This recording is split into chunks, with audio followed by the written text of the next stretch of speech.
Di depan ratusan tamu, ibu mertuaku berteriak, perempuan tidak berguna sepertimu tidak pantas ada di sini. Lalu adik iparku memanggil satpam untuk menyeretku keluar. Mereka pikir aku akan menangis. Tapi mereka salah. Mereka tidak tahu, satu panggilan telepon dariku akan membuat kerajaan mereka runtuh seketika. Sebelum ceritanya dimulai, silakan tulis di kolom komentar dari daerah mana saja teman-teman yang menonton cerita ini. Jangan lupa like dan subscribe agar channel ini bisa semakin berkembang dan bisa mempersembahkan cerita yang lebih menarik lagi. Malam itu, udara di lobi utama Hotel Bintang Mulia terasa sesak oleh aroma parfum mahal dan ambisi yang menguar. Ratusan tamu penting, dari pejabat hingga konglomerat, bergerak anggun di bawah cahaya lampu kristal yang menggantung megah laksana gugusan bintang. Karpet merah tebal meredam setiap langkah, membuat suasana terasa agung dan sedikit tidak nyata. Ini adalah malam peresmian Jaya Abadi Group, puncak dari kerja keras, impian, dan sayangnya, kebohongan besar yang Bunga simpan rapat-rapat. Bunga melangkah masuk dengan gaun berwarna biru malam yang sederhana namun memeluk tubuhnya dengan sempurna. Tidak ada perhiasan yang mencolok, hanya sepasang anting mutiara kecil, peninggalan ibunya. Ia sengaja memilih penampilan yang tidak akan menarik perhatian. Selama ini, perannya adalah menjadi bayangan, sosok tak terlihat yang gagasannya menjadi fondasi perusahaan, yang kekayaannya menjadi napas bagi setiap transaksi. Malam ini, ia hanya ingin berdiri di sudut, melihat Fajar, suaminya, bersinar di atas panggung, dan merasakan kebahagiaan yang sunyi. Namun, harapan sederhana itu ternyata terlalu mewah untuk ia miliki. Ia mengedarkan pandangan, mencari sosok Fajar. Suaminya tampak gagah dengan setelan jas mahal, berdiri di dekat panggung utama, dikelilingi oleh para investor dan kolega bisnis. Di sisinya, berdiri Ibu Yati, mertuanya, dengan senyum kaku yang dipoles lipstik merah menyala, dan Siska, adik iparnya, yang tertawa genit sambil memamerkan tas tangan edisi terbatasnya. Mereka tampak seperti potret keluarga sempurna yang terpajang di majalah kalangan atas. Potret di mana Bunga tidak pernah punya tempat. Setiap kali melihat mertua dan adik iparnya, Bunga merasakan getaran dingin di hatinya. Di mata mereka, Bunga hanyalah perempuan kampung yang beruntung bisa menikahi Fajar. Mereka tidak pernah tahu bahwa keberuntungan itu sesungguhnya berpihak pada mereka. Mereka tidak pernah tahu bahwa setiap kemewahan yang mereka nikmati berasal dari tetesan keringat dan kecerdasan wanita yang begitu mereka remehkan. Dengan langkah ragu, Bunga mencoba mendekati kerumunan kecil itu. Ia hanya ingin berada di sisi suaminya saat momen besar itu tiba. Saat namanya diumumkan sebagai direktur utama, Bunga ingin menjadi orang pertama yang menggenggam tangannya. Saat ia semakin dekat, tawa Siska berhenti. Matanya yang tajam menangkap kehadiran Bunga, dan senyum di wajahnya berubah menjadi seringai mengejek. Siska menyikut lengan ibunya, dan seketika itu juga, tatapan beku Ibu Yati terkunci pada Bunga. Ibu Yati melangkah maju, gerakannya seperti predator yang menghadang mangsanya. Ia sengaja memblokir jalan Bunga sebelum Bunga sempat mencapai Fajar. Seluruh percakapan di sekitar mereka perlahan mereda. Para tamu yang peka terhadap drama mulai melirik, merasakan ketegangan yang pekat. "Ibu, Mas Fajar," sapa Bunga dengan suara pelan, mencoba menjaga senyumnya. Ibu Yati tidak menjawab. Ia hanya memindai penampilan Bunga dari ujung rambut hingga ujung kaki dengan tatapan menghina. "Berhenti di situ," desisnya, suaranya rendah namun tajam seperti bilah pisau. "Kamu pikir siapa dirimu, berani datang ke acara seperti ini dengan pakaian murahan begitu?" Fajar, yang melihat interaksi itu, tampak gelisah. Ia melangkah maju, mencoba menengahi. "Ibu, hentikan. Bunga istriku, dia berhak ada di sini," ucap Fajar, suaranya pelan namun ada nada perlawanan di dalamnya. Ini adalah salah satu momen langka di mana Fajar mencoba membelanya di depan umum. Namun, keberanian kecil itu langsung dipadamkan oleh tatapan membunuh dari ibunya. "Diam kamu, Fajar," bentak Ibu Yati, suaranya kini naik beberapa oktav, cukup keras untuk membuat beberapa kepala menoleh. "Mau jadi anak durhaka membela perempuan tidak berguna ini di depan semua orang? Dia hanya akan mempermalukan nama keluarga kita." Bentakan itu telak mengenai Fajar. Bahunya merosot, wajahnya memerah karena malu, dan ia kembali menunduk dalam diam. Keberaniannya yang sekejap itu lenyap tanpa sisa, ditelan oleh dominasi ibunya yang tak terbantahkan. Bunga melihatnya, dan sepotong hatinya yang masih berharap, hancur berkeping-keping. Melihat Fajar sudah takluk, Ibu Yati kembali memfokuskan seluruh kebenciannya pada Bunga. Dengan suara yang sengaja ia keraskan agar terdengar oleh orang-orang di sekitarnya, ia mengucapkan kalimat yang menjadi vonis bagi Bunga malam itu. ngapain kamu ada di sini? Acara ini hanya untuk orang yang memberikan andil di perusahaan. Kamu itu tidak berguna. Hening. Suara musik yang lembut seolah mati. Bisikan-bisikan mulai terdengar seperti dengungan lebah. Beberapa tamu bahkan secara terang-terangan mengeluarkan ponsel mereka, siap merekam drama yang sedang berlangsung. Wajah Bunga terasa panas, bukan karena malu, tapi karena amarah yang membakar dari dalam. Ia telah menahan semua ini selama bertahun-tahun. Hinaan di meja makan, sindiran di acara keluarga, perlakuan semena-mena di rumah mereka sendiri. Tapi dihina di depan ratusan orang, di sebuah acara yang ia bangun dengan tangannya sendiri, adalah batas akhir dari segalanya. Siska, yang menikmati setiap detik penderitaan Bunga, melambaikan tangannya dengan angkuh. Pak Satpam, panggilnya dengan suara manja yang dibuat-buat. Tolong antar, tamu tak diundang, ini keluar. Dia mengganggu kenyamanan. Dua petugas keamanan berbadan tegap mendekat dengan canggung. Mereka tampak ragu, namun perintah dari keluarga pemilik acara tidak bisa mereka abaikan. Mereka berdiri di kedua sisi Bunga. Maaf, Bu. Mohon ikut kami, kata salah satu dari mereka dengan sopan. Bunga tidak melawan. Ia tidak memberontak. Ia menatap lurus ke arah Fajar, yang masih menunduk, tidak berani menatap matanya. Ia melihat Ibu Yati yang tersenyum penuh kemenangan. Ia melihat Siska yang menatapnya dengan superioritas. Di mata mereka, ia adalah pecundang yang terusir. Lalu, sesuatu di dalam diri Bunga berubah. Rasa sakit yang membara itu mendingin, berubah menjadi es yang tajam dan fokus. Ia tidak akan menangis. Ia tidak akan berteriak. Ia akan menghancurkan mereka dengan keanggunan yang tidak pernah mereka miliki. Dengan punggung tegak, Bunga berbalik dan berjalan menuju pintu keluar, diapit oleh dua petugas keamanan seolah ia adalah seorang kriminal. Setiap langkah terasa berat, diiringi oleh tatapan kasihan dan cemoohan dari para tamu. Ia bisa merasakan kemenangan mereka, keangkuhan mereka. Mereka tidak tahu bahwa mereka sedang bersorak atas kehancuran mereka sendiri. Tepat di ambang pintu, di bawah sorotan lampu lobi yang terang, Bunga berhenti. Ia tidak menoleh ke belakang. Dengan gerakan yang tenang dan terukur, ia merogoh tas tangannya dan mengeluarkan ponselnya. Seluruh ballroom masih mengawasinya, menunggu babak akhir dari drama pengusiran ini. Jari lentiknya menekan sebuah nomor panggilan cepat. Telepon itu langsung diangkat. Bunga menempelkan ponsel ke telinganya, dan dengan suara yang jernih, tenang, namun mematikan, ia berkata, Pak Santoso, batalkan dana investasi 20 miliar itu sekarang juga. Hening yang sesungguhnya akhirnya tiba. Bukan lagi keheningan karena canggung, tapi keheningan yang dipenuhi keterkejutan. Di kejauhan, Bunga bisa merasakan perubahan atmosfer. Ia tahu, tanpa perlu melihat, senyum kemenangan di wajah Ibu Yati telah membeku. Seringai di wajah Siska telah luntur. Dan Fajar, suaminya, mungkin akhirnya mengangkat kepala, wajahnya pucat pasi. Bunga memutus panggilan, memasukkan kembali ponselnya ke dalam tas, dan melangkah keluar dari hotel menuju malam yang dingin, meninggalkan puing-puing kerajaan kertas mereka yang baru saja ia runtuhkan dengan satu panggilan telepon. Udara malam yang dingin langsung menerpa wajah Bunga begitu ia melangkah keluar dari pintu putar hotel. Kontras yang tajam dengan kehangatan palsu di dalam ballroom tadi.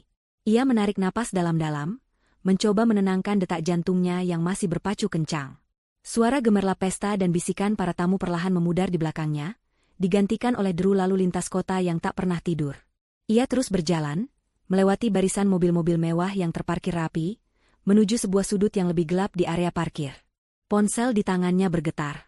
Nama, Pak Santoso, tertera di layar. Ia menggeser tombol hijau dan menempelkannya ke telinga. Nona Bunga, Anda yakin? Saya sudah melakukannya. Dana sudah dibekukan, suara berat dan tenang dari seberang telepon terdengar. Pak Santoso adalah manajer keuangan kepercayaan almarhum ayahnya, seorang pria bijaksana yang telah Bunga anggap seperti keluarga sendiri.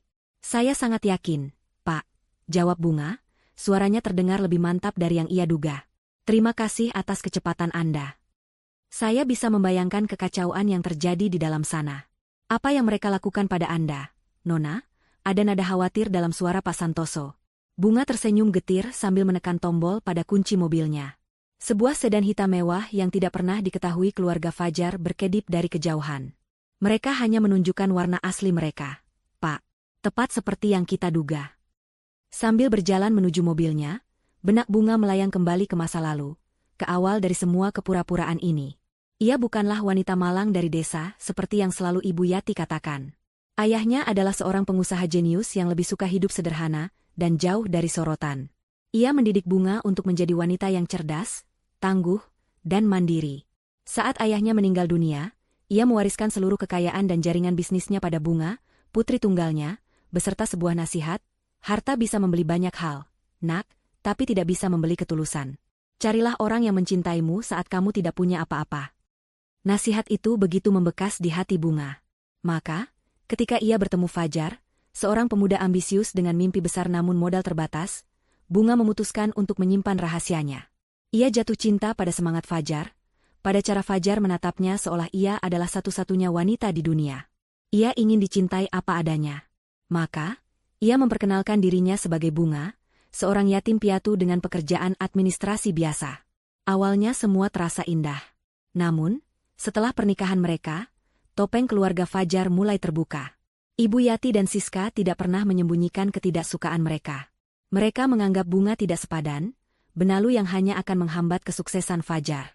Mereka memperlakukannya seperti pembantu di rumahnya sendiri. Suatu hari, Fajar datang padanya dengan wajah putus asa. Rencana bisnis keluarganya terancam gagal karena kekurangan modal. Bunga melihat kesempatan itu bukan untuk pamer, melainkan untuk membantu pria yang ia cintai. Tapi ia juga melihatnya sebagai ujian terakhir. Ia mendatangi Pak Santoso di kantornya yang megah, sebuah gedung pencakar langit yang tidak pernah Fajar ketahui. Bunga ingat dengan jelas percakapannya dengan Pak Santoso hari itu. Saya ingin menginvestasikan 20 miliar ke perusahaan mereka, kata Bunga. Pak Santoso menatapnya dengan kening berkerut. Nona, dengan uang sebanyak itu, Nona bisa membeli perusahaan mereka 3 kali lipat. Mengapa hanya berinvestasi, dan mengapa secara anonim? Ini bukan hanya soal bisnis, Pak. Ini soal pembuktian. Saya ingin lihat, jika perusahaan ini sukses, apakah mereka akan menghargai Fajar? Apakah Fajar akan berubah menjadi pria yang bisa berdiri sendiri? Dan apakah mereka akan mulai menghargai saya sebagai bagian dari keluarga? Bahkan ketika mereka mengira saya tidak punya andil apa-apa, jelas Bunga. Maka, rencana itu pun dijalankan. Dana 20 miliar disalurkan melalui sebuah perusahaan investasi cangkang yang dikendalikan penuh oleh Pak Santoso. Bunga adalah investor misterius yang menyelamatkan Jaya Abadi Group. Namun, andilnya tidak berhenti di situ. Setiap malam, setelah Fajar tertidur, Bunga akan menyelinap ke ruang kerjanya. Ia merevisi proposal bisnis yang lemah, membuat strategi pemasaran yang brilian, menyusun analisis pasar yang akurat, bahkan menulis draft email untuk lobi-lobi penting. Semua itu ia letakkan di meja kerja Fajar seolah-olah itu adalah hasil kerja suaminya semalaman. Fajar, yang kemampuannya biasa-biasa saja, dengan senang hati menerima semua inspirasi itu. Ia mempresentasikannya di depan dewan direksi, yang terdiri dari ibu dan adiknya, dan menuai semua pujian. Pernah sekali, Fajar mencoba jujur. Bunga tidak sengaja mendengar percakapan mereka dari balik pintu. Ini ide dari Bunga, Bu. Cemerlang sekali, kata Fajar dengan bangga. Suara tawa Ibu Yati yang meremehkan terdengar menyakitkan. Anak kampung tahu apa soal bisnis? Paling juga menjiplak dari internet. Ide ini pasti akan lebih baik di tangan Ibu dan Siska. Kamu fokus saja pada penampilanmu di depan publik, Fajar. Malam itu, Bunga menangis dalam diam di kamar mandi. Ia sadar, suaminya memang mencoba, tapi usahanya terlalu lemah. Ia seperti lilin kecil yang langsung padam oleh badai kesombongan ibunya. Namun, Bunga masih bertahan, berharap kesuksesan akan mengubah segalanya. Kini, lamunan itu buyar. Bunga sudah berada di dalam mobilnya, mesinnya menyala tanpa suara. Interior kulit yang mewah dan aroma mobil baru terasa begitu asing, kontras dengan kehidupan sederhana yang ia jalani setiap hari. Nona Bunga, suara Pak Santoso dari telepon menyadarkannya. Informasi dari orang dalam saya, mereka panik. Pihak bank langsung menelepon, menanyakan status dana. Beberapa mitra utama mereka yang hadir di pesta langsung mendekati Tuan Fajar untuk meminta klarifikasi. Suasananya kacau. Bunga menatap pantulan wajahnya di kaca spion. Matanya tidak lagi menunjukkan kesedihan. Luka itu telah berubah menjadi kekuatan. Penghinaan yang ia terima malam ini adalah percikan api yang membakar habis sisa-sisa kesabaran dan cinta butanya. Tirai sandiwara telah ditutup. Biarkan mereka panik, Pak. Mereka membangun istana mereka di atas pundak saya. Malam ini, saya akan mengambil kembali fondasinya, kata Bunga dengan suara yang dingin dan mantap. Keheningan sejenak di ujung telepon, sebelum Pak Santoso menjawab dengan nada penuh hormat. Dana telah dibekukan. Seluruh Dewan Direksi panik. Apa perintah Anda selanjutnya, Nona Bunga? Bunga tersenyum tipis. Ini bukan lagi senyum getir seorang istri yang tersakiti. Ini adalah senyum seorang ratu yang siap mengambil kembali tahtanya. Siapkan tim pengacara kita, Pak. Besok pagi, kita mulai permainannya. Keheningan yang ditinggalkan oleh Bunga di ballroom Hotel Bintang Mulia tidak berlangsung lama. Keheningan itu pecah menjadi ribuan bisikan yang menyebar lebih cepat dari api. 20 miliar?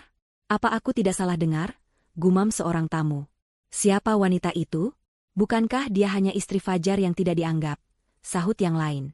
Semua mata yang tadinya tertuju pada pintu keluar, kini beralih serempak ke panggung kecil tempat keluarga Jaya Abadi berdiri membeku.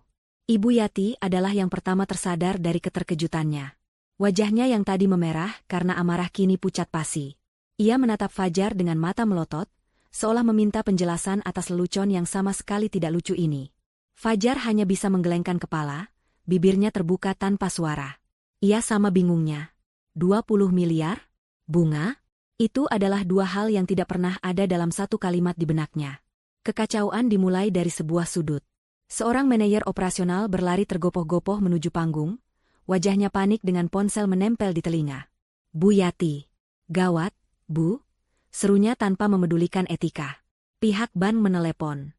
Mereka mengonfirmasi bahwa investor utama kita, Visi Investama, baru saja membekukan seluruh dana dan menarik komitmen investasi mereka. Perintahnya datang beberapa detik yang lalu. Pernyataan itu seperti ledakan bom di tengah ruangan. Visi Investama adalah perusahaan cangkang yang digunakan Pak Santoso, nama yang tidak berarti apa-apa bagi mereka selain sebagai sumber uang. Tapi konfirmasi dari pihak bank membuat ancaman Bunga menjadi kenyataan yang mengerikan. Para tamu yang tadinya hanya berbisik kini mulai berbicara terang-terangan. Atmosfer pesta yang tadinya meriah kini berubah menjadi tegang seperti di ruang sidang. Domino pertama telah jatuh. Tak lama kemudian, domino-domino berikutnya mulai berjatuhan dengan cepat. Seorang pemasok utama bahan baku yang hadir malam itu langsung mendekati Fajar. Fajar, apa maksudnya ini? Saya dengar dananya ditarik? Pembayaran tahap pertama untuk kami jatuh tempo besok. Bagaimana ini? Tanyanya dengan nada menuntut. Fajar, yang otaknya masih belum bisa memproses informasi, hanya bisa tergagap. Tenang, Pak. Ini hanya masalah teknis kecil. Tepat saat itu, ponsel di sakunya bergetar hebat. Nama manajer bank tertera di layar. Dengan tangan gemetar, Fajar menjawabnya. Ia hanya bisa mendengarkan semburan kata-kata panik dari seberang, menanyakan kepastian, jaminan, dan ancaman pembekuan kredit jika masalah ini tidak segera selesai. Di sisi lain, Ibu Yati mencoba menyelamatkan situasi. Ia berusaha tersenyum pada beberapa kolega yang menatapnya dengan curiga. Hanya kesalahpahaman biasa, semua terkendali, katanya, namun suaranya yang bergetar mengkhianati kepanikannya. Ponselnya sendiri berdering tanpa henti. Setiap panggilan adalah dari mitra bisnis atau kreditur yang menuntut penjelasan. Puncak kejayaannya runtuh menjadi puing-puing kehinaan hanya dalam hitungan menit. Siska merasakan dampak yang paling langsung secara sosial. Teman-teman sosialitanya yang tadi mengerubunginya kini mulai menjaga jarak. Mereka berbisik di belakang kipas atau gelas sampahnya mereka, menatap Siska dengan campuran rasa kasihan dan puas. Kerajaan sosial yang Siska bangun di atas fondasi kekayaan keluarganya yang akan datang, kini retak di mana-mana. Ia merasa telanjang di bawah tatapan mereka. Melihat situasi yang tak terkendali, Ibu Yati memberi isyarat pada Fajar dan Siska. Ke ruang belakang. Sekarang, desisnya. Mereka bertiga berjalan cepat meninggalkan panggung, melewati kerumunan tamu yang menatap mereka seperti menonton sebuah pertunjukan langka. Pesta peresmian yang megah itu telah resmi menjadi pesta pemakaman bagi reputasi mereka. Begitu pintu ruang VIP di belakang panggung tertutup, amarah Ibu Yati yang tertahan akhirnya meledak. Ia tidak lagi peduli pada citranya. Ini semua karena kamu, teriaknya sambil menunjuk wajah Fajar. Kamu terlalu lembek. Kenapa kamu biarkan perempuan itu pergi? Kenapa kamu hanya diam saja saat aku mengusirnya? Siska ikut menimpali, suaranya terdengar histeris. Benar, Mas, harusnya Mas ret dia kembali, paksa dia minta maaf sama ibu, bukan malah diam seperti patung. Fajar, yang sejak tadi hanya dia menahan tekanan dari segala arah, akhirnya mencapai batasnya. Rasa bersalah, kebingungan, dan kemarahan yang terpendam meledak keluar. Tidak, balasnya berteriak, sebuah tindakan yang mengejutkan bagi ibu dan adiknya. Ini semua salah ibu. Ibu yang menghinanya di depan semua orang. Ibu yang menyebutnya tidak berguna. Aku sudah mencoba menghentikan ibu. Seharusnya ibu yang minta maaf, bukan aku. Napas Ibu Yati tercekat. Untuk sesaat, ia terkejut melihat pemberontakan putranya. Namun, ia adalah seorang manipulator ulung. Ia tahu persis kelemahan Fajar. Seketika, amarahnya berubah menjadi air mata yang dramatis. Ia terisak, tubuhnya bergetar. Jadi sekarang kamu menyalahkan ibumu sendiri? Isaknya, suaranya parau. Setelah semua yang ibu lakukan untukmu, untuk keluarga ini. Kamu lebih membela perempuan kampung itu daripada ibumu yang melahirkanmu? Kamu mau lihat ibumu ini jadi gelandangan di masa tua? Fajar? Kamu mau lihat perusahaan yang membawa nama almarhum ayahmu hancur lebur? Fajar goyah. Ibunya selalu menggunakan kartu, pengorbanan, dan nama baik keluarga untuk menekannya. Ibu melakukan semua ini untuk masa depanmu. Lanjut Ibu Yati, kini nadanya lebih menekan. Perempuan itu penghalang. Tapi kita tidak tahu dia selicik ini. Sekarang, hanya kamu yang bisa memperbaiki ini, Fajar. Kamu suaminya. Pergi temui dia. Bujuk dia. Lakukan apapun yang perlu kamu lakukan. Nasib keluarga kita ada di tanganmu. Perlawanan Fajar padam secepat ia menyala. Beban sebagai anak laki-laki satu-satunya, sebagai kepala keluarga tituler, terasa menghancurkan pundaknya. Ia tahu ibunya salah besar, tetapi doktrin bakti pada orang tua yang ditanamkan sejak kecil terlalu kuat untuk dilawan. Wajahnya yang tadi memerah karena marah kini kembali pucat. Baik, bisiknya, suaranya nyaris tak terdengar. Baik, aku akan menemuinya. Ada nada kekalahan total dalam suaranya. Tanpa berkata apa-apa lagi, Fajar berbalik dan meninggalkan ruangan. Ia berjalan melewati sisa-sisa pestanya yang kacau, tidak memedulikan tatapan orang-orang. Di dalam mobil, ia memacu kendaraannya membelah jalanan malam. Pikirannya kalut. Bayangan wajah kecewa Bunga saat ia hanya diam menunduk terus berkelebat. Suara hinaan ibunya masih terngiang. Ia merasa terjebak di antara keduanya. Ia masih menyimpan harapan. Mungkin ini hanya gertakan. Mungkin Bunga hanya marah dan butuh ditenangkan. Cintanya pada Fajar pasti masih ada. Ia hanya perlu meminta maaf dengan benar, merayunya seperti dulu, dan semua akan kembali normal. Fajar menyetir menuju satu-satunya alamat yang ia tahu Bunga miliki selain rumah mereka, sebuah apartemen kecil yang Bunga sewa sebelum mereka menikah, yang katanya untuk berjaga-jaga jika ada keluarga dari kampung yang berkunjung. Gedung apartemen itu tampak sederhana, sangat kontras dengan kemewahan hotel tadi. Ini semakin memperkuat asumsi Fajar bahwa Bunga tidak punya apa-apa dan tidak akan bisa berbuat apa-apa tanpa keluarganya. Dengan sedikit sisa kepercayaan dirinya, ia menaiki lift dan berjalan ke depan pintu unit nomor 708. Ia mengambil napas, menyiapkan raut wajah memelas dan kalimat-kalimat manis yang sudah ia susun di kepala. Ia mengetuk pintu 3 kali. 1 detik. 2 detik. Pintu itu terbuka. Namun, yang berdiri di ambang pintu bukanlah Bunga dengan piyama dan wajah sembab, karena menangis seperti yang ia bayangkan. Yang menyambutnya adalah 2 pria jangkung berjas mahal yang tampak lebih mirip pengawal daripada penghuni apartemen. Wajah mereka kaku dan profesional, mata mereka menatap Fajar dengan dingin. Fajar tertegun. Saya mencari Bunga, katanya tergagap. Salah satu pria itu mengangguk sedikit, tanpa senyum. Selamat malam, Bapak Fajar. Kami pengacara Nona Bunga. Beliau sudah menduga Anda akan datang. Silakan masuk. Langkah Fajar terasa berat saat ia memasuki apartemen. Udara di dalam terasa dingin dan formal, sama sekali bukan suasana yang ia harapkan. Apartemen itu sendiri, meski tidak besar, ditata dengan sangat baik. Perabotannya minimalis namun berkualitas, tidak ada barang-barang murah seperti yang selalu Siska ejek. Semuanya bersih, teratur, dan memancarkan aura ketenangan yang mengintimidasi. Di ruang tengah, Bunga duduk sendirian di sebuah sofa tunggal. Ia telah berganti pakaian, kini mengenakan celana panjang kain dan blus sutra sederhana yang membuatnya tampak santai namun tetap berkelas. Wajahnya tenang, tanpa bekas air mata sedikit pun. Di sisinya, di atas meja kopi, tergeletak sebuah tablet dan beberapa map dokumen.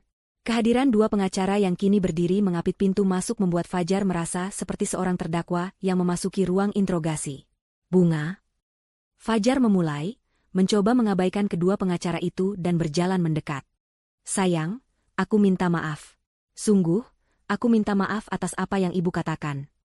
Bunga mengangkat tangannya, Sebuah gestur kecil yang langsung menghentikan langkah Fajar. "Duduk, Fajar," katanya, suaranya datar, tanpa emosi. Fajar menelan ludah dan duduk di sofa di seberang Bunga. Jarak di antara mereka terasa seperti jurang yang tak terseberangi. "Aku tahu kamu pasti marah," lanjut Fajar, suaranya kini terdengar memelas.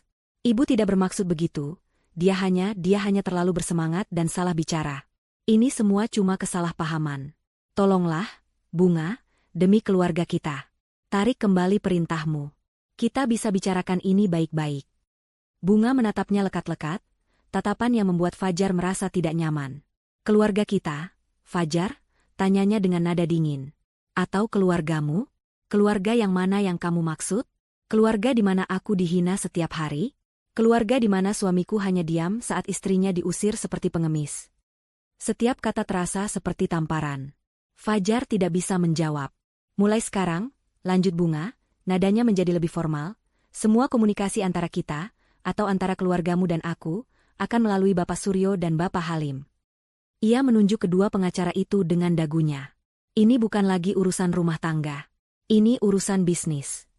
Pembatas profesional yang Bunga bangun seketika itu juga membuat Fajar panik. Ini lebih serius dari yang ia bayangkan. Tepat saat ia hendak memprotes, bel pintu apartemen berbunyi dengan kasar. Salah satu pengacara membukakan pintu, dan tanpa diundang, Ibu Yati dan Siska menerobos masuk. Mereka pasti mengikuti Fajar. Melihat Bunga duduk dengan tenang sementara Fajar tampak tak berdaya, Ibu Yati langsung melancarkan strateginya. Ia menjatuhkan diri berlutut di lantai di depan Bunga, sebuah gerakan teatrikal yang mengejutkan semua orang. Air mata membanjiri wajahnya yang masih memakai riasan pesta yang mulai luntur. "Bunga, anakku," raungnya, tangannya berusaha meraih kaki Bunga. "Maafkan ibu. Maafkan mulut ibu yang jahat ini. Ibu hilaf, nak. Ibu dibutakan oleh gengsi dan kesombongan. Tolong, jangan hancurkan kami. Jangan hancurkan masa depan adikmu dan suamimu. Hukumlah ibu, tapi jangan hancurkan perusahaan." Siska, yang tampaknya sudah mendapat pengarahan dari ibunya, ikut berakting. Ia berdiri di samping ibunya dengan wajah penuh penyesalan, air matanya juga mulai mengalir. "Kak Bunga, Siska minta maaf. Siska janji akan jadi adik ipar yang baik. Siska salah, Kak. Tolong maafkan kami," isaknya. Fajar menatap pemandangan itu dengan perasaan campur aduk antara malu dan harapan. Mungkin, drama ibunya ini bisa meluluhkan hati Bunga. Namun, Bunga hanya diam. Ia membiarkan mereka menangis, memohon, dan meratap di kakinya. Ia menatap Ibu Yati yang bersujud di lantai, lalu pada Siska yang terisak-isak. Ia tidak menunjukkan ekspresi apapun. Wajahnya seperti topeng porselen yang dingin. Para pengacara juga hanya berdiri diam, menyaksikan pertunjukan itu dengan tatapan profesional yang tak terganggu. Setelah hampir 1 menit yang terasa seperti selamanya, saat isak tangis Ibu Yati mulai terdengar kehabisan tenaga, Bunga akhirnya angkat bicara. Suaranya yang tenang membelah udara. "Sudah selesai sandiwaranya?" Seketika, tangisan Ibu Yati dan Siska berhenti. Mereka menatap Bunga dengan kaget. Bunga meraih ponselnya yang tergeletak di meja. "Saya rasa," katanya sambil membuka sebuah file, "permohonan maaf akan lebih tulus jika tidak direncanakan." Ia menekan tombol putar. Sebuah rekaman suara yang jernih terdengar memenuhi ruangan yang sunyi itu. Itu adalah suara Ibu Yati, berbicara dengan Siska beberapa hari yang lalu di ruang keluarga mereka. Suara Ibu Yati, "Sabar saja, Siska. Biarkan perusahaan ini berjalan dulu dengan uang dari investor bodoh itu. Setelah 1 tahun, semua aset sudah aman atas nama kita suruh Fajar ceraikan perempuan itu. Kita beri dia pesangon sedikit, cukup untuk ongkosnya pulang kampung." Suara tawa Siska yang melengking menyusul. "Benar, Bu. Aku sudah tidak tahan melihat wajahnya di rumah ini. Nanti kalau Mas Fajar sudah jadi direktur sukses, dia bisa dapat istri yang 1000 kali lebih baik dari si Bunga. Yang selevel sama kita." Rekaman itu terus berputar, mengungkapkan rencana keji mereka dengan detail yang memuakan. Ruangan itu menjadi sangat sunyi, hanya suara dari rekaman itu yang terdengar. Wajah Ibu Yati berubah dari kesedihan palsu menjadi horor yang nyata. Warna menghilang dari wajah Siska, membuatnya tampak seperti mayat hidup. Fajar menatap ponsel di tangan Bunga, lalu ke ibu dan adiknya. Wajahnya menunjukkan ekspresi sakit dan pengkhianatan yang mendalam. Ia akhirnya mendengar kebusukan itu langsung dari sumbernya. Bunga mematikan rekaman itu. Ia menatap ketiga anggota keluarga yang kini membeku di hadapannya. Jadi, mari kita hentikan basa-basi soal keluarga. Ini murni bisnis, kata Bunga dengan nada yang menusuk. Dan kalian punya masalah yang sangat besar. Kalian tidak hanya butuh uang saya, yang sudah saya tarik kembali. Kalian bahkan tidak bisa menyatakan perusahaan ini bangkrut atau menjual asetnya tanpa persetujuan saya. Ia berhenti sejenak, membiarkan kata-katanya meresap. Kalian butuh saya untuk menandatangani dokumen pelepasan hak. Lanjutnya, matanya menatap tajam ke arah Ibu Yati. Karena dalam kontrak yang Fajar tandatangani tanpa membacanya, tertulis jelas bahwa tanpa persetujuan saya, sebagai investor utama anonim, seluruh aset perusahaan ilegal untuk dialihkan. Kengerian yang sebenarnya mulai merayap di wajah mereka. Mereka tidak hanya kehilangan uang. Mereka telah masuk ke dalam perangkap yang mereka buat sendiri, dan kini sepenuhnya berada di bawah kekuasaan wanita yang selama ini mereka injak-injak. Kata-kata Bunga menggantung di udara yang beku, lebih dingin dan lebih tajam dari bilah es. Seluruh sandiwara permohonan maaf itu menguap seketika, digantikan oleh kengerian yang pucat. Fajar menatap Bunga, lalu ketumpukan dokumen di meja, lalu kembali ke Bunga. Di matanya, istrinya yang selama ini ia anggap polos dan penurut telah berubah menjadi sosok asing yang cerdas dan penuh perhitungan. Wanita yang duduk di hadapannya bukanlah Bunga yang ia kenal. Ini adalah arsitek dari sebuah jebakan sempurna. Ibu Yati, yang lututnya masih menempel di lantai, adalah yang pertama menemukan kembali suaranya. Sifat pejuangnya yang licik mengambil alih rasa terkejutnya. Omong kosong. Hardiknya, mencoba bangkit dengan sisa-sisa harga dirinya. Kontrak apa? Kamu pikir kami bodoh? Fajar, apa yang sebenarnya kamu tanda tangani? Jangan-jangan perempuan ini memalsukan semuanya. Fajar hanya bisa menggeleng lemah. Ingatannya berputar kembali ke hari itu. Ia begitu gembira saat ibunya memberitahu bahwa ada investor besar yang setuju menanamkan modal. Ia disodori tumpukan dokumen tebal oleh tim legal ibunya. Tanda tangani saja di sini, Jar. Sisanya sudah ibu urus, kata ibunya waktu itu. Dan Fajar, dengan kepercayaan buta dan kemalasan untuk membaca detail yang rumit, menandatanganinya tanpa ragu. Ia telah menandatangani surat kematian bagi perusahaannya sendiri. Sebelum Bunga perlu menjawab, pengacara yang bernama Suryo melangkah maju dengan tenang. Ia membuka tas kerjanya yang terbuat dari kulit asli, dan mengeluarkan sebuah dokumen tebal yang dijilid rapi. Ia meletakkannya di atas meja kopi dengan suara pelan yang terdengar, seperti ketukan palu hakim. Ini adalah salinan sah dari perjanjian investasi antara Jaya Abadi Group, yang diwakili oleh Bapak Fajar selaku Direktur Utama, dan Visi Investama, kata Pak Suryo, suaranya tenang dan profesional. Semuanya legal, ditandatangani di hadapan notaris, dan telah didaftarkan secara resmi. Tidak ada pemalsuan, Nyonya Yati. Ia kemudian membuka dokumen itu ke halaman yang sudah ditandai. Izinkan saya membacakan beberapa klausul penting yang mungkin terlewatkan oleh Anda. Lanjutnya, seolah seorang guru yang sedang mengajari murid-muridnya yang lamban. Klausul 72, Pak Suryo memulai, menyatakan bahwa identitas pemilik manfaat dari Visi Investama bersifat rahasia dan Jaya Abadi Group berkewajiban untuk menghormati serta melindungi setiap perwakilan yang ditunjuk oleh investor. Segala bentuk tindakan yang dapat dianggap sebagai pelecehan, penghinaan, atau perbuatan tidak menyenangkan terhadap perwakilan tersebut di hadapan publik akan dianggap sebagai pelanggaran kontrak berat.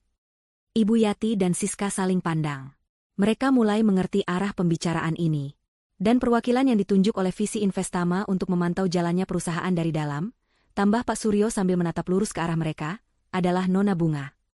Jika tadi mereka pucat, kini wajah mereka berubah menjadi seputih kertas. Penghinaan di pesta tadi bukan lagi sekadar drama keluarga. Itu adalah pelanggaran kontrak bernilai miliaran rupiah.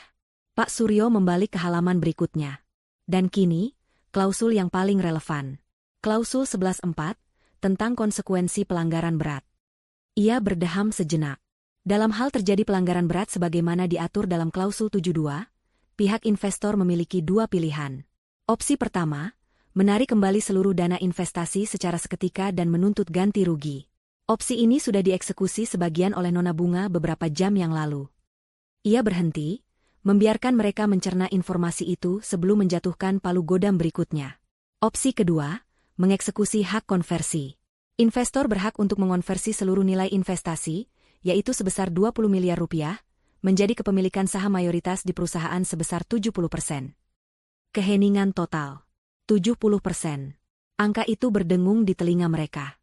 Itu artinya perusahaan yang mereka banggakan, nama keluarga yang mereka agung-agungkan, kini bukan lagi milik mereka. Mereka telah kehilangan kendali mutlak. Siska adalah yang pertama meledak. Akal sehatnya yang tipis terkikis habis oleh amarah dan rasa panik. Ini perampokan. Penipuan. Teriaknya histeris, menunjuk wajah Bunga dengan jari gemetar. Kamu menjebak kami. Kamu merencanakan ini semua dari awal. Kamu ular. Ia mencoba menerjang maju, hendak menyerang Bunga, namun pengacara kedua, Pak Halim, bergerak cepat. Ia menempatkan dirinya di antara Siska dan Bunga, sebuah penghalang kokoh yang tak bisa ditembus. Nona Siska, saya sarankan Anda untuk tenang, kata Pak Halim, suaranya lebih tajam dari rekannya. Tuduhan penipuan adalah hal yang serius, terutama jika datang dari pihak yang telah melakukan penggelapan dana. Ucapan itu langsung membungkam Siska. Penggelapan dana apa? Jangan mengarang, balasnya, meski suaranya tidak lagi seyakin tadi. Pak Halim tersenyum tipis. Ia kembali ke tas kerjanya dan mengeluarkan sebuah map yang berbeda. Dengan gerakan yang disengaja, ia mengeluarkan isinya dan menyebarkannya di atas meja kopi, seperti seorang pemain kartu yang menunjukkan kartu kemenangannya. Di atas meja, terpampang bukti yang tak terbantahkan. Rekening koran perusahaan yang menunjukkan beberapa kali transfer dana dalam jumlah besar ke rekening pribadi atas nama Siska. Faktur pembelian sebuah mobil sport mewah, lunas, atas nama Siska, yang dibayar dari rekening perusahaan beberapa minggu lalu. Tagihan kartu kredit tambahan milik Siska, yang terhubung dengan rekening perusahaan, penuh dengan daftar belanja tas bermerek, sepatu mahal, dan biaya perjalanan liburan ke luar negeri. Dana awal yang dicairkan oleh Visi Investama, jelas Pak Halim, seharusnya digunakan untuk biaya operasional dan pembelian mesin produksi sesuai proposal. Namun, data kami menunjukkan hampir 3 miliar rupiah dialihkan untuk kepentingan pribadi Anda, Nona Siska. Ini bukan lagi soal etika bisnis. Ini adalah tindak pidana penggelapan dalam jabatan. Seluruh energi perlawanan dalam diri Siska seolah tersedot habis. Ia ambruk terduduk di lantai, matanya menatap kosong pada bukti-bukti kejahatannya. Ibu Yati menatap lembaran-lembaran kertas itu dengan ngeri. Ia tahu Siska suka berfoya-foya, tapi ia tidak menyangka putrinya sebodoh dan seceroboh ini. Kini, mereka benar-benar terpojok. Tidak ada lagi celah untuk menyangkal, tidak ada lagi ruang untuk bernegosiasi. Mereka telanjang di hadapan dosa-dosa mereka sendiri. Pak Suryo mengambil alih kembali. Ia meletakkan 2 set dokumen baru dan sebuah pulpen mahal di atas meja, di antara bukti-bukti penggelapan itu. Nona Bunga, dengan mempertimbangkan masa lalu, masih berbaik hati memberikan Anda pilihan, katanya dengan nada formal. Pilihan pertama, Nyonya Yati, Bapak Fajar, dan Nona Siska menandatangani surat pengalihan 70% saham kepada Nona Bunga, serta surat pengunduran diri dari seluruh jabatan eksekutif di perusahaan, efektif segera. Sebagai imbalannya, Nona Bunga akan menganggap kerugian akibat penggelapan dana lunas, dan tidak akan melanjutkan masalah ini ke ranah hukum. Ia berhenti, membiarkan tawaran itu meresap. Kehilangan perusahaan, tapi mempertahankan kebebasan. Pilihan kedua, lanjut Pak Suryo, dan kini tidak ada lagi kelembutan dalam suaranya. Anda menolak untuk bekerja sama. Kami akan segera membekukan seluruh aset pribadi Anda yang terkait dengan aliran dana perusahaan. Dan besok pagi, tim kami akan menyerahkan map ini beserta laporan resmi ke pihak kepolisian. Dengan bukti sekuat ini, saya bisa jamin Anda, Nona Siska, dan mungkin Anda juga, Nyonya Yati, sebagai direktur utama yang lalai dalam pengawasan, akan menghadapi tuntutan pidana dengan ancaman hukuman penjara beberapa tahun. Ruangan itu sunyi senyap. Hanya terdengar suara napas mereka yang berat dan putus asa. Di atas meja, pulpen itu tergeletak di antara 2 pilihan yang sama-sama menghancurkan. Pilihan antara kehilangan segalanya, atau kehilangan segalanya dan juga kebebasan mereka. Keheningan di apartemen Bunga terasa memekakan telinga. 3 pasang mata tertuju pada pulpen yang tergeletak di atas meja, seolah itu adalah seekor ular berbisa. Di satu sisi, ada kehancuran total atas semua yang telah mereka bangun. Di sisi lain, ada kehancuran yang sama, ditambah jeruji besi dan aib pidana. Tidak ada pilihan yang baik, hanya ada pilihan mana yang tidak lebih buruk.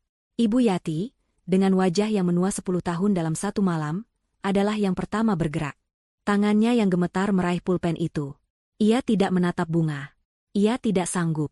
Dengan napas berat, ia menandatangani setiap lembar dokumen yang disodorkan Pak Suryo.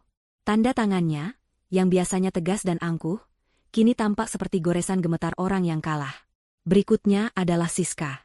Ia menandatangani sambil menangis terseduh-seduh, air matanya menetes di atas kertas, memburamkan tinta yang baru saja ia goreskan. Ia menandatangani surat pengunduran dirinya, surat pengalihan saham, dan surat pernyataan bahwa ia tidak akan menuntut apapun di kemudian hari. Terakhir, Fajar. Ia mengambil pulpen itu dari tangan adiknya. Wajahnya kosong, tatapannya hampa. Ia menandatangani dokumen-dokumen itu dengan gerakan mekanis, seperti robot. Saat ia menandatangani lembar terakhir, ia akhirnya mengangkat kepalanya dan menatap Bunga. Di matanya tidak ada kemarahan, hanya ada penyesalan yang begitu dalam dan pertanyaan tanpa suara. Mengapa? Bunga menahan tatapannya, ekspresinya tetap tenang. Ia mengambil kembali dokumen-dokumen yang sudah lengkap itu, dan menyerahkannya pada pengacaranya tanpa memeriksanya lagi. Baginya, babak ini sudah selesai. Silakan pergi, hanya itu yang ia katakan. Keesokan paginya, dunia bisnis dikejutkan oleh sebuah berita. Sebuah siaran pers resmi dikirimkan ke seluruh media besar. Jaya Abadi Group telah melakukan restrukturisasi besar-besaran. Nama perusahaan diubah menjadi Bunga Jaya Group. Seluruh jajaran direksi lama, yang terdiri dari keluarga Yati, telah mengundurkan diri. Posisi CEO kini dipegang oleh pemegang saham mayoritas yang baru, seorang wanita bernama Bunga Santoso. Foto Bunga yang profesional dan percaya diri terpampang di setiap portal berita bisnis. Berita itu menyebar seperti wabah. Telepon di rumah keluarga Fajar, yang sebentar lagi bukan lagi milik mereka, berdering tanpa henti. Bukan lagi dari kolega yang prihatin, melainkan dari wartawan yang haus akan skandal dan orang-orang yang ingin memastikan kebenaran berita itu. Bagi Siska, kehancuran itu terasa di dunia maya. Saat ia membuka akun media sosialnya, ia disambut oleh tsunami notifikasi. Ia telah dikeluarkan dari semua grup arisan dan geng sosialitanya. Teman-teman palsunya kini membanjiri lini masa dengan status-status sindiran. Karma itu nyata, ya, tulis seseorang. Makanya jangan sombong kalau baru mau jadi OKB, orang kaya baru, timpal yang lain. Seseorang bahkan berhasil mendapatkan foto Siska yang sedang menangis di lobi apartemen Bunga tadi malam, dan menyebarkannya hingga menjadi bahan lelucon di mana-mana. Reputasinya hancur menjadi debu digital. Ibu Yati merasakan kehancurannya di dunia nyata.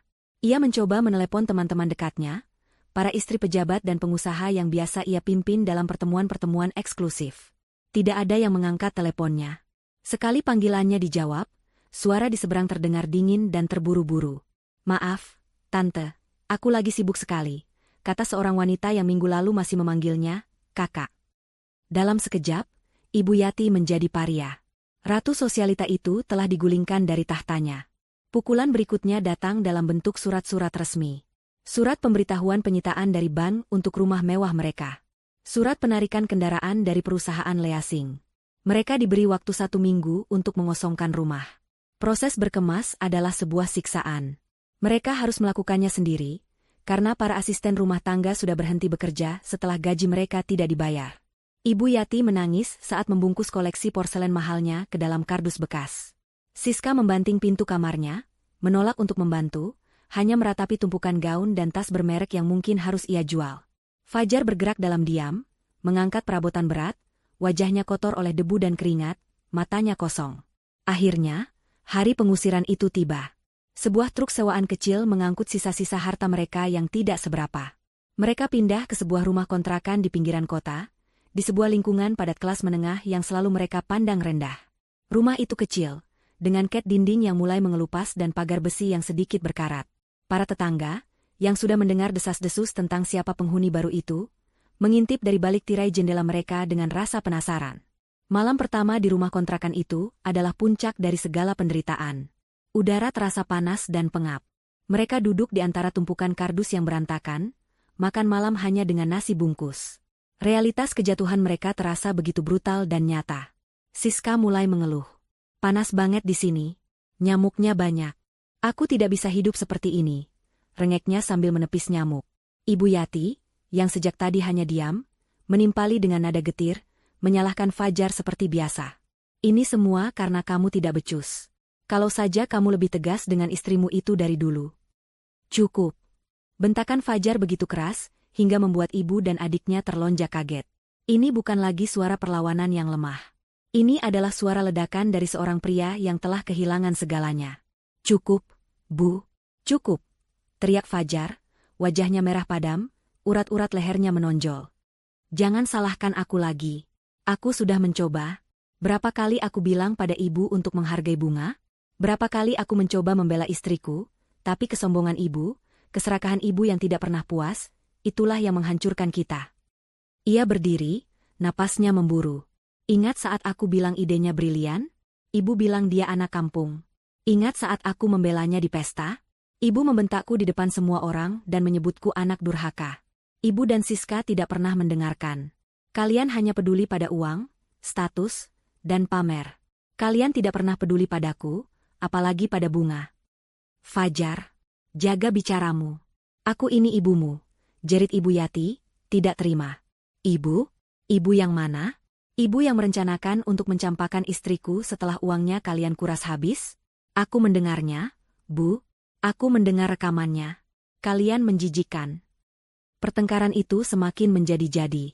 Suara teriakan Fajar, jeritan Ibu Yati, dan tangisan histeris Siska bercampur aduk menjadi simfoni kehancuran. Mereka saling menyalahkan, saling mengumpat, mengeluarkan semua racun dan kekecewaan yang terpendam. Mereka begitu larut dalam amarah, hingga tidak menyadari bahwa jendela ruang depan mereka terbuka lebar. Di luar, di seberang jalan, beberapa tetangga sudah keluar rumah. Ada yang pura-pura menyiram tanaman, ada yang duduk-duduk di teras. Mereka semua memasang telinga, mendengarkan dengan saksama setiap detail pertengkaran dari keluarga kaya yang jatuh miskin itu. Aib pribadi mereka kini telah menjadi tontonan gratis bagi seluruh lingkungan.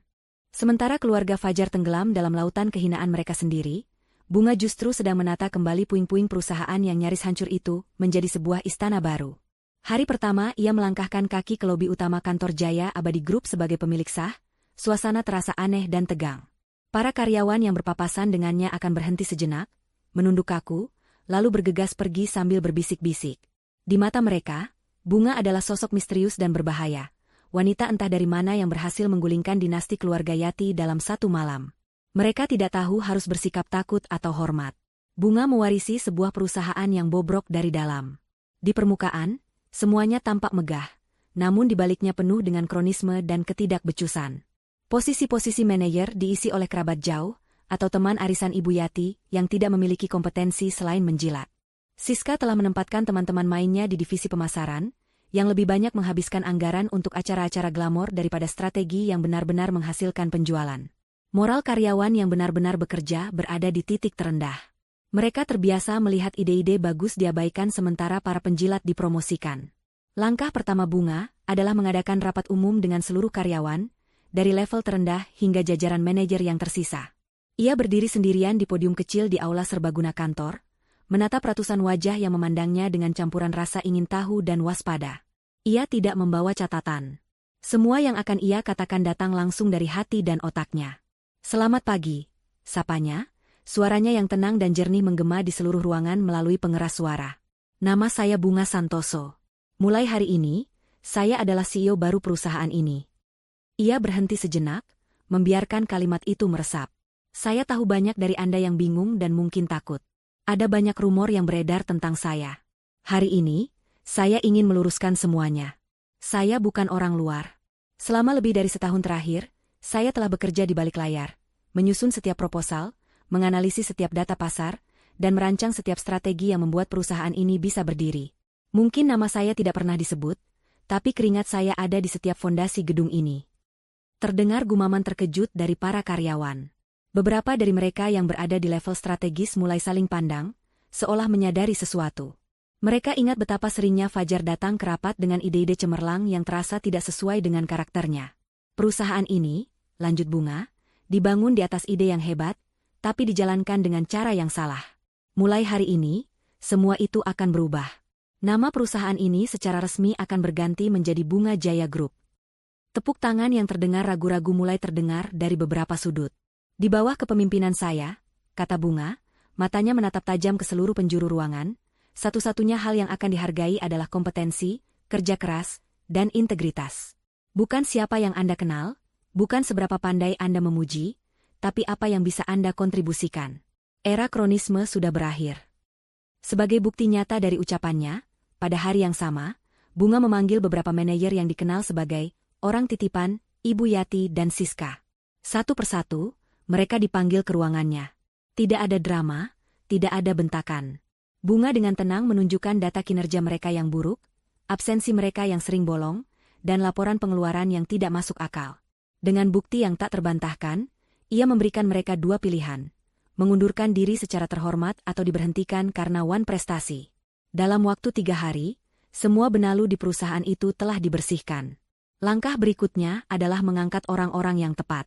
Bunga telah mengamati dari jauh selama ini. Ia tahu siapa saja karyawan yang potensial namun selalu terpinggirkan. Salah satunya adalah Rina, seorang analis data junior yang brilian, yang idenya pernah dicuri mentah-mentah oleh Siska untuk dipresentasikan sebagai karyanya. Bunga memanggil Rina ke kantornya. Gadis muda itu masuk dengan gemetar, mengira ia akan dipecat.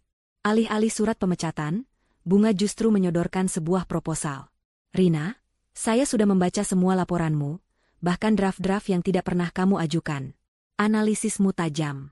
Posisi kepala Departemen Riset dan Strategi sekarang kosong. Saya ingin kamu yang memimpinnya. Rina menatap Bunga dengan mata berkaca-kaca, tidak percaya dengan apa yang ia dengar. Untuk pertama kalinya dalam karirnya, kinerjanya dihargai. Kabar promosi Rina menyebar cepat di kantor, menjadi sinyal kuat bagi semua orang bahwa era baru benar-benar telah dimulai. Semangat kerja yang tadinya padam, kini mulai menyala kembali. Para karyawan mulai berani menyuarakan ide, bekerja dengan lebih giat, karena mereka tahu pimpinan mereka yang baru benar-benar menilai hasil kerja. Bunga bekerja tanpa lelah. Ia merombak total alur kerja, memotong birokrasi yang tidak perlu, dan menerapkan kembali rencana-rencana bisnis aslinya yang dulu telah dimodifikasi secara serampangan oleh Ibu Yati. Di ruang rapat, ia adalah seorang komandan yang tegas namun adil. Ia mendengarkan masukan, tetapi keputusannya selalu didasarkan pada data dan logika, bukan perasaan atau bisikan orang terdekat. Dalam waktu kurang dari 3 bulan, Bunga Jaya Group yang tadinya diambang kehancuran, mulai menunjukkan tanda-tanda pemulihan yang luar biasa. Laporan keuangan yang tadinya merah pekat, kini mulai merangkak ke zona hijau. Transformasi Bunga tidak hanya terjadi di dalam perusahaan. Penampilannya pun berubah. Ia tidak lagi menyembunyikan dirinya dalam pakaian sederhana. Dengan bantuan seorang penata gaya profesional, ia tampil sebagai sosok CEO yang modern dan berkarisma. Setelan kerja yang pas di badan, rambut yang ditata apik, dan aura percaya diri yang memancar dari setiap gerak-geriknya. Ia menjadi buah bibir di kalangan dunia bisnis. Puncak dari transformasinya adalah saat ia meluncurkan program kesejahteraan karyawan besar-besaran, sebuah ide yang dulu ia usulkan pada Fajar namun ditertawakan mentah-mentah oleh Ibu Yati yang menganggapnya sebagai pemborosan uang.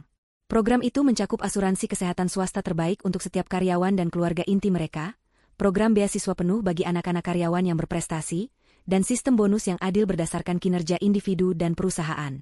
Peluncuran program itu diliput oleh media nasional. Dalam konferensi pers, seorang wartawan bertanya, "Ibu Bunga, apa yang menginspirasi Anda untuk membuat program yang begitu murah hati ini, di saat perusahaan baru saja pulih dari krisis?" Bunga tersenyum di hadapan puluhan kamera. "Saya percaya aset terbesar dari sebuah perusahaan bukanlah gedung atau mesin, melainkan orang-orang di dalamnya. Ketika kita merawat aset kita dengan baik, mereka akan memberikan hasil yang melampaui ekspektasi. Saya ingin membangun sebuah perusahaan di mana setiap orang merasa dihargai dan aman. Karena saya tahu persis bagaimana rasanya bekerja keras setiap hari tanpa pernah dianggap ada." Jawabannya yang tulus dan kuat itu menuai tepuk tangan meriah. Sejak hari itu, citranya sebagai ikon bisnis baru yang inspiratif dan peduli pun terbentuk. Ia bukan lagi sekadar wanita yang merebut perusahaan dari mertuanya. Ia adalah seorang ratu yang membangun kembali kerajaannya di atas fondasi keadilan dan rasa hormat. 6 bulan berlalu sejak malam peresmian yang menentukan itu. Bagi Fajar, 6 bulan itu terasa seperti 6 abad yang penuh penderitaan. Ia telah kehilangan segalanya. Pekerjaan, status, kekayaan, rumah, dan yang paling utama, wanita yang diam-diam menjadi pilar dalam hidupnya. Setelah diusir dari rumah kontrakan karena tidak sanggup membayar sewa, Fajar terpaksa berpisah dari ibu dan adiknya. Ibu Yati ditampung oleh seorang kerabat jauh yang kasihan, sementara Siska, setelah menjual semua barang bermereknya yang tersisa, pergi entah kemana, hanya meninggalkan pesan singkat bahwa ia akan memulai hidup baru. Fajar benar-benar sendirian. Ia kini tinggal di sebuah kamar kos sempit di bagian kota yang padat dan bising.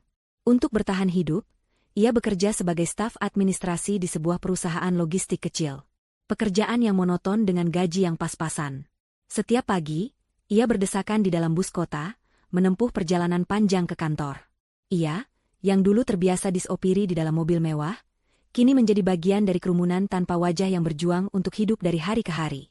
Ironisnya, di tengah kehidupannya yang kelabu, wajah Bunga ada di mana-mana. Di sampul majalah bisnis yang terpajang di kios koran, di layar televisi di warung makan tempat ia membeli makan siang, di baliho besar di persimpangan jalan yang ia lewati setiap hari. Bunga Jaya Group meroket.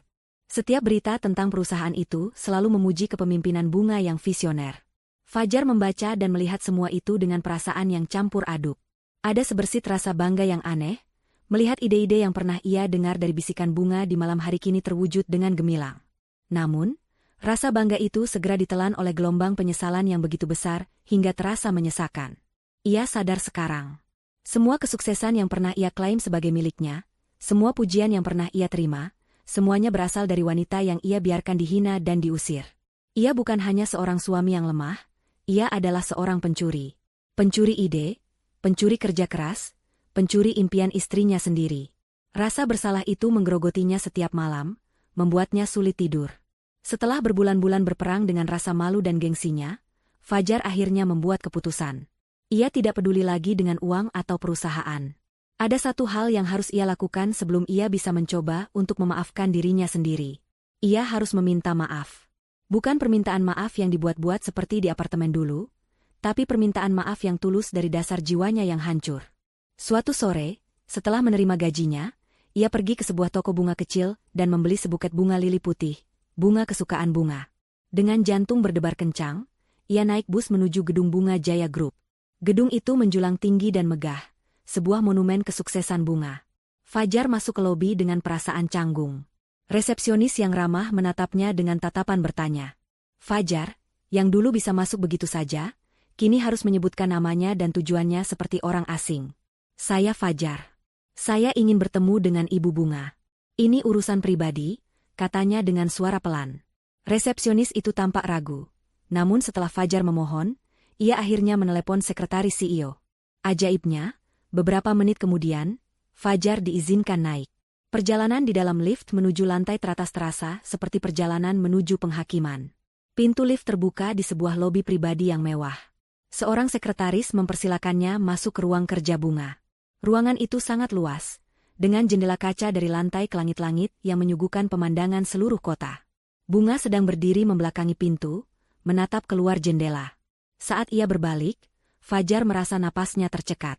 Bunga tampak begitu berbeda.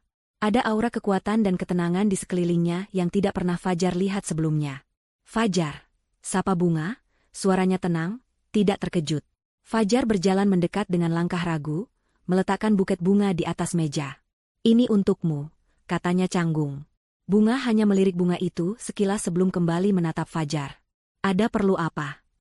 Fajar menarik napas dalam-dalam. Inilah saatnya. Aku datang bukan untuk meminta apa-apa. Ia memulai, suaranya bergetar. Aku tidak akan meminta uang, pekerjaan, atau kesempatan kedua. Aku hanya ingin minta maaf. Ia menatap lurus ke mata Bunga, membiarkan wanita itu melihat semua penyesalan di dalam jiwanya. Aku minta maaf, Bunga. Bukan hanya karena aku diam saat ibu menghinamu, tapi juga karena aku terlalu lemah untuk membuat pembelaanku berarti. Aku minta maaf untuk setiap kali aku membiarkan mereka meremehkanmu. Aku minta maaf karena aku mengambil semua hasil kerja kerasmu dan mengakuinya sebagai milikku. Seharusnya aku melindungimu, seharusnya aku memperjuangkanmu, tapi aku gagal. Aku seorang pengecut, dan aku minta maaf. Air mata mulai menggenang di pelupuk mata Fajar, tapi ia tidak membiarkannya jatuh. Keheningan menyelimuti ruangan itu. Bunga menatap Fajar untuk waktu yang lama, ekspresinya sulit dibaca. Untuk pertama kalinya, ia melihat Fajar yang sesungguhnya, tanpa topeng kesombongan atau pengaruh ibunya. Hanya seorang pria yang hancur oleh kesalahannya sendiri. Akhirnya, Bunga menghela napas pelan. Ada sedikit kesedihan di matanya. Aku menghargai kejujuranmu, Fajar.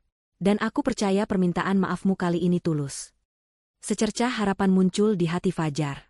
Maafmu aku terima, lanjut Bunga, sebagai penutup luka. Tapi bukan sebagai pembuka cerita baru.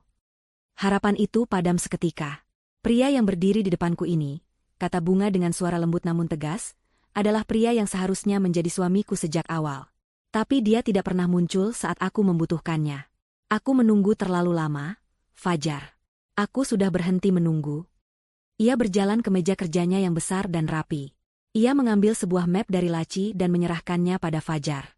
Pintu hatiku yang dulu kamu biarkan tertutup rapat saat aku diusir, kini sudah terkunci permanen. Kuncinya sudah aku buang ke laut, katanya, menggemakan kembali kata-kata yang pernah ia pikirkan. Fajar membuka map itu dengan tangan gemetar. Di dalamnya ada beberapa lembar dokumen legal. Surat gugatan cerai. Di halaman terakhir, di atas garis yang disediakan untuknya, sudah tergores tanda tangan Bunga yang rapi dan tegas. Bunga sudah menandatanganinya. Ia sudah mengambil keputusan jauh sebelum Fajar datang hari ini. Permintaan maaf Fajar tidak mengubah apapun. Itu hanya datang terlambat. Terlalu terlambat. Takdir, terkadang, memiliki selera humor yang kejam.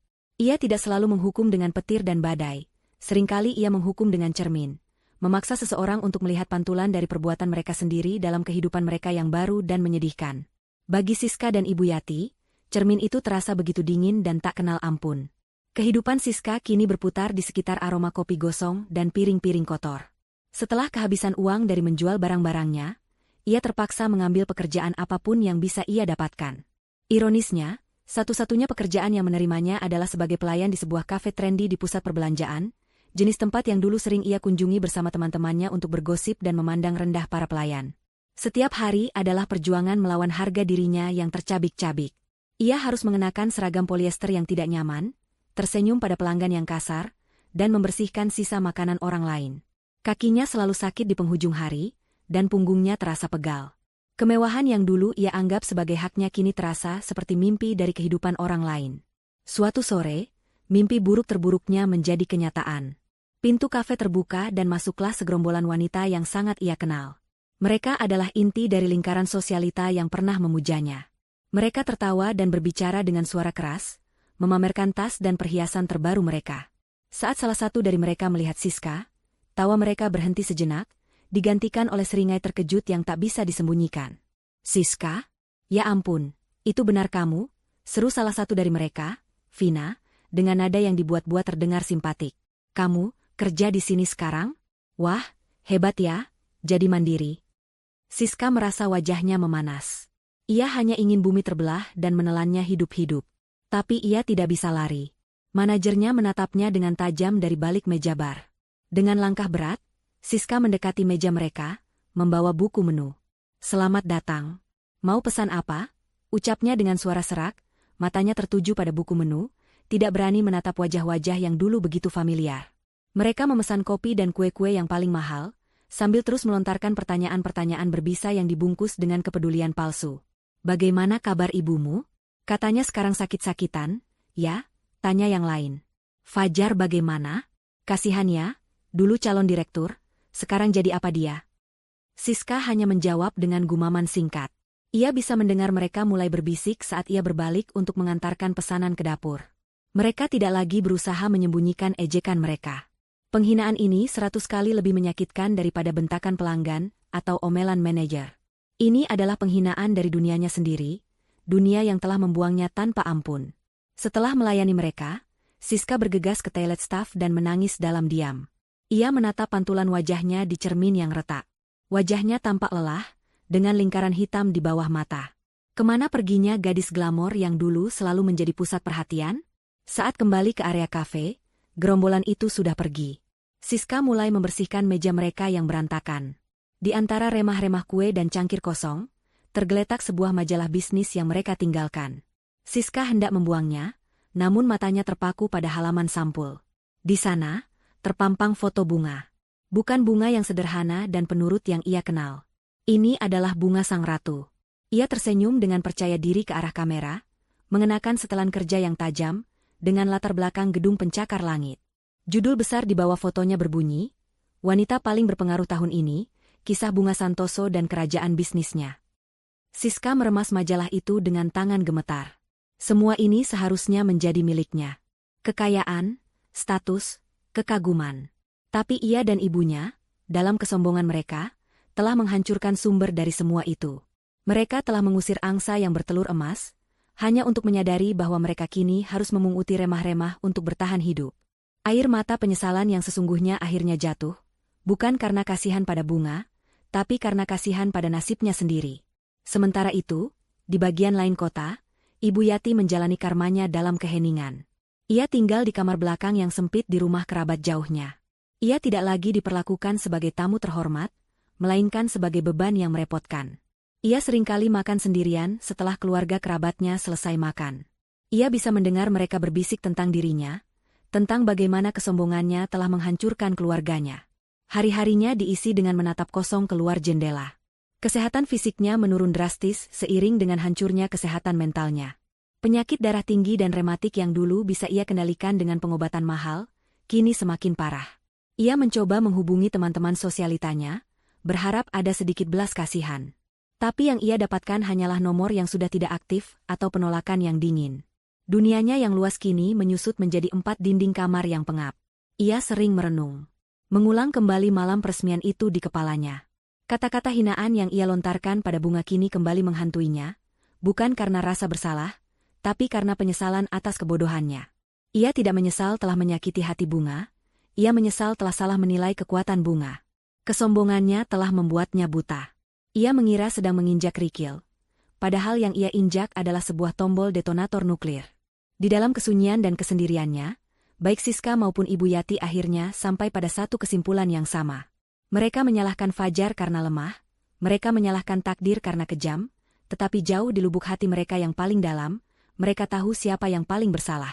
Mereka menatap cermin, dan untuk pertama kalinya, mereka melihat musuh yang sebenarnya.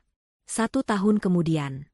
Waktu telah memoles kemenangan Bunga menjadi sebuah warisan dan mengikis penderitaan musuh-musuhnya menjadi sebuah takdir yang tak terelakkan. Bunga Jaya Group tidak lagi hanya sebuah perusahaan yang sedang naik daun.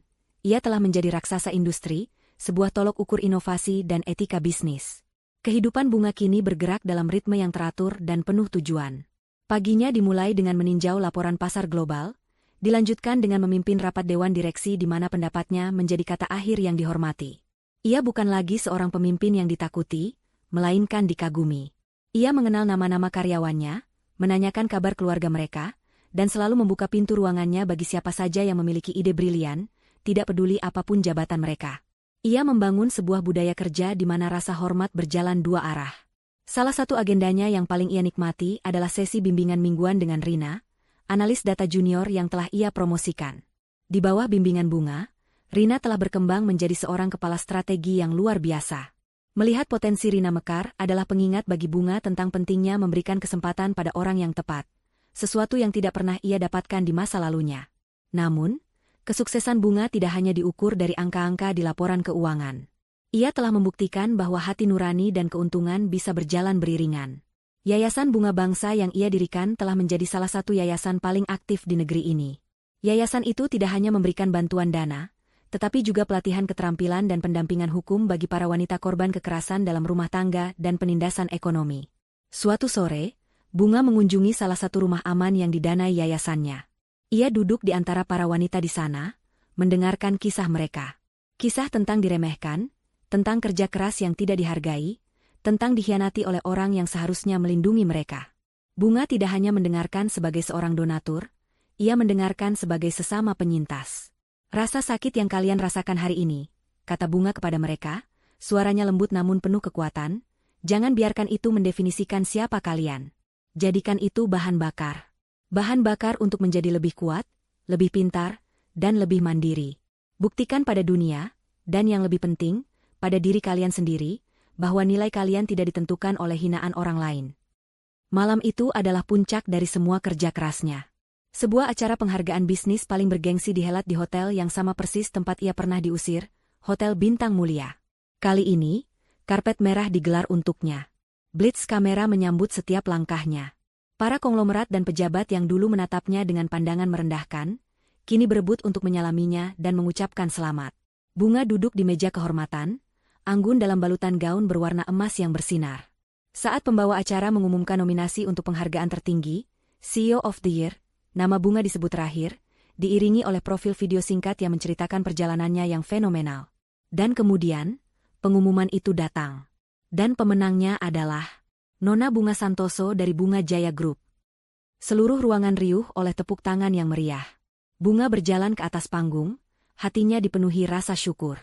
Ia menerima piala kristal yang berat itu dan berdiri di hadapan mikrofon. Terima kasih, ia memulai, senyumnya tulus dan hangat.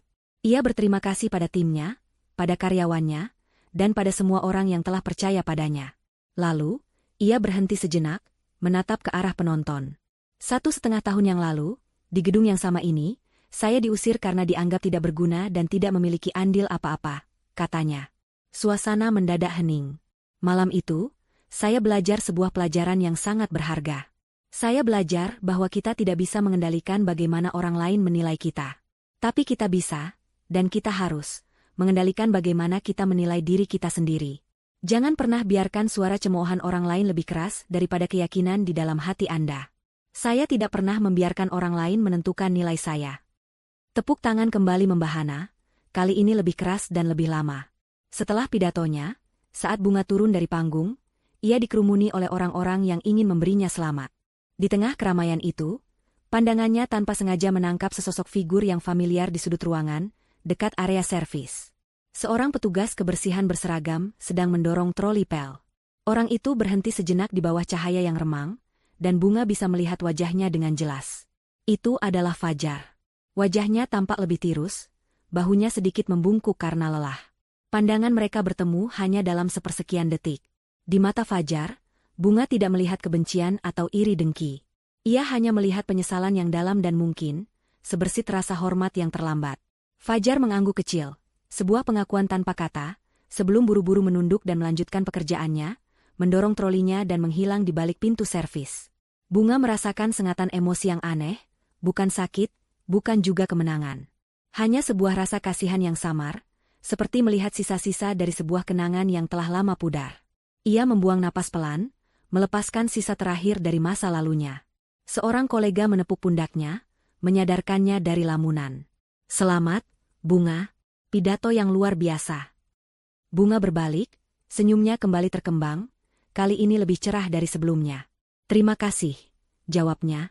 Ia mengangkat gelasnya, menyambut doa dari teman-teman barunya. Ia tertawa, dikelilingi oleh cahaya, rasa hormat, dan masa depan yang ia ciptakan dengan tangannya sendiri. Fajar sang ratu telah tiba, dan kali ini, fajarnya tidak akan pernah terbenam.